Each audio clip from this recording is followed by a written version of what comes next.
सिंध हुकूमत ने दिन के औकात में कराची में डंपर के दाखिले पर पाबंदी का फैसला कर लिया। डंपर्स को रात 11 से सुबह 6 बजे तक शहर में दाखिले की इजाज़त होगी। चीफ सेक्रेटरी सिंध की ज़ेर सदारत ट्रैफिक हादसात के हवाले से मुनक़िदा इजलास में Sindh solid waste management board को 3 माह के अंदर ऑपरेशन रात के टाइम शिफ्ट करने का हुक्म दिया गया। तमाम बड़ी गाड़ियों और ड्राइवरों के फिजिकल वेरिफिकेशन का भी फैसला किया गया। वाटर बोर्ड के तमाम वाटर टैंकर्स की 1 माह में इंस्पेक्शन की हिदायत भी की गई।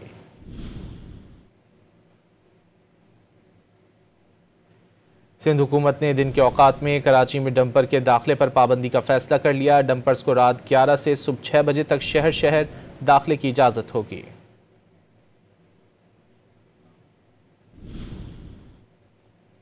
सिंध हुकूमत ने दिन के औकात में कराची में डंपर के दाखिले पर पाबंदी का फैसला कर लिया। डंपर्स को रात 11 से सुबह 6 बजे तक शहर दाखिले की इजाज़त होगी।